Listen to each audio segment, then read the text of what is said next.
না, না, এটা হয়রানির না তো, এটা দরকার আছে। এটা কোনো খারাপ কিছু নয় আমার হিসেবে। এটার ভালো দিক খারাপ দিক দুটোই পাওয়া যাচ্ছে। তো এরকম মানে বন্ধ করা উচিত না উচিত না এটা বলাটা মুশকিল। না, এটা বন্ধ করা উচিত না। করা তো হচ্ছে, অবশ্যই করা হচ্ছে, কারণ অনেকেরই অনেক ডকুমেন্টেশন মিসিং আছে। হয়রানি করার জন্য তো এই সাইডটা হয়নি।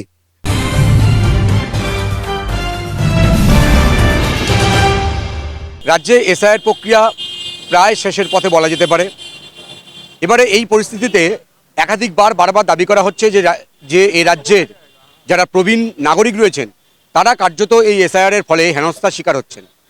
অর্থাৎ এই এসআইআর প্রক্রিয়াটা স্থগিত করার দাবি উঠছিল বিভিন্ন মহল থেকে, বিশেষ করে রাজ্যের শাসক দল তৃণমূল কংগ্রেস বারবার দাবি করছিল যে এই এসআইআর প্রক্রিয়াটা স্থগিত করা হোক।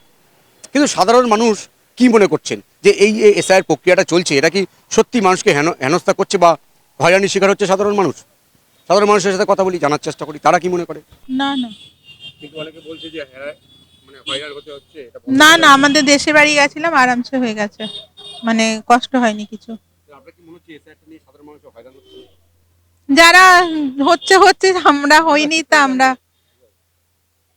মানে আমরা হইনি সেইটুকু জানি, এবার অনেকে হচ্ছে শুনছি, কিন্তু কেন হচ্ছে তারাই বুঝতে পারবে। কি মনে হয় যে সাধারণ মানুষ হয়রান হচ্ছে, এসআইআরটা বন্ধ করে দেওয়া উচিত? এখন সেটা সাধারণ মানুষের উপর ডিপেন্ড করছে। ব্যক্তিগত করেছে। আপনার কোনো সমস্যা হচ্ছে? আমার কোনো সমস্যা হয় আপনার কি মনে হয় যে সাধারণ মানুষের যে হয়রানি করা হচ্ছে এটা বন্ধ করে দেওয়া উচিত? না, না, এটা হয়রানির না তো, এটা দরকার আছে, প্রয়োজন রয়েছে। মানুষকে হয়রানি করছে? না, আমার তো মনে হচ্ছে না তা। আপনি করেছেন? হ্যাঁ, কোনো সমস্যা হচ্ছে? কোনো অসুবিধা হয়নি। তাহলে এই রাজ্য সরকার বারবার বলছে এসআইআরটা নিয়ে হয়রানি হচ্ছে, মানুষের বন্ধ করে দাও, বন্ধ করে দাও, কেন বলছে না? সেটা মানুষের ভুল। কারণ এই সাইডটা কোনো খারাপ কিছু নয় আমার হিসেবে। এটা যাচাইকরণ করা, তাতে তো হ্যাঁ, তাতে ভয়, যার সমস্ত কিছু সব ঠিক আছে সেটা তো ভালো কিছু, আর ওটাকে মানে নতুনত্ব করা। এসআইআর নিয়ে মানুষের হয়রানি হচ্ছে, এটা বন্ধ করে দেওয়া উচিত, কি মনে হয় আপনার? এটা আমার মনে হয় যে ভালো সাইডও আছে খারাপ সাইডও আছে। একদিকে হচ্ছে অনেক মানুষের যেমন ক্ষতি হচ্ছে সত্যিকারেরই, অনেক মানুষের প্রাণ যাচ্ছে, আবার কাজকর্মের প্রবলেম হচ্ছে, যে কাজকর্ম ছেড়ে ছুটে ছুটে যেতে হচ্ছে এদিক ওদিক। তো সেরকম আবার এই যে ভুয়ো ভোটার যেগুলো সেরকমও সেগুলো ধরতে পারা যাচ্ছে। তো এটার ভালো দিক খারাপ দিক দুটোই পাওয়া যাচ্ছে। তো এরকম মানে বন্ধ করা উচিত না এটা বলাটা মুশকিল। আমার মানে সাধারণ নাগরিক হিসেবে বলাটা মুশকিল। তৃণমূল বলছে বন্ধ করে দেবো, কেন বলছে? কি জানি, ভুয়ো ভোটারদের থেকে ভোট হয়তো পায় তৃণমূল, তাই জন্য হয়তো। না, এটা বন্ধ করা উচিত না। এই জন্য কি কত মানুষ ঘুষপাইটিয়া ঢুকে আছে এটা কি জানা যাচ্ছে? এর মারফতে আমরা এটাই জানতে পারবো কি কতটা অ্যাকচুয়ালি ইন্ডিয়ান আর কতটা ইন্ডিয়ানের বাইরে। রাজ্য সরকার বলছে বন্ধ করে দাও, হয়রানি হচ্ছে। ওটা ওর মাথা ব্যথা, আমরা কি বলতে পারি? অতটা বলতে পারবো না। আপনি তো ফর্ম ফিল আপ করেছেন? হ্যাঁ হ্যাঁ করেছি। হ্যাঁ, না কোনো সমস্যা হয়নি, না কোনো হয়রানি হয়নি।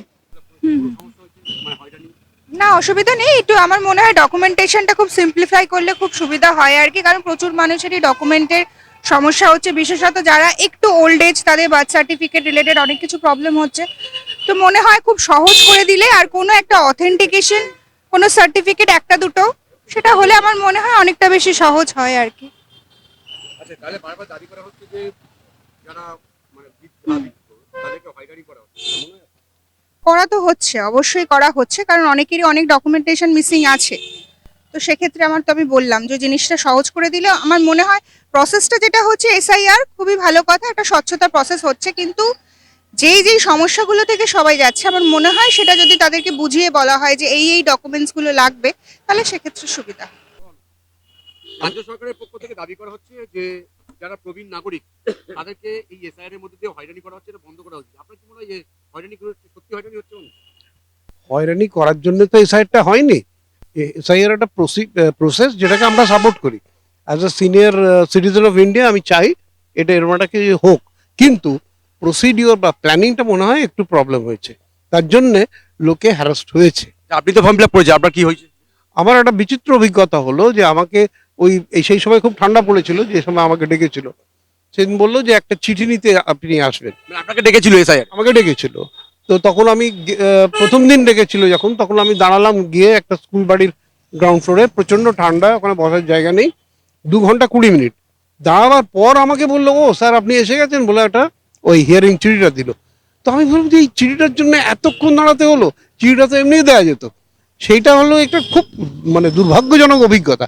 তারপরের যখন আবার গেলাম তখন অবশ্য অতটা টাইম লাগেনি, আমার পাসপোর্ট ছিল বলে বেরিয়ে গেছি। কিন্তু ওই চিঠির জন্য যদি এত হ্যারাসমেন্ট হয়ে থাকে, আমি অসুস্থ হতে পারতাম।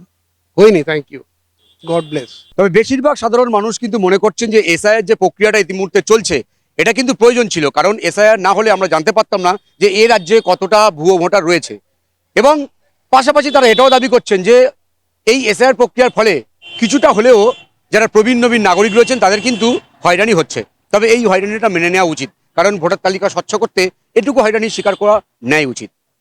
ক্যামেরায় রবি দত্তের সঙ্গে বিশ্বজিৎ হালদার, ওঙ্কার বাংলা।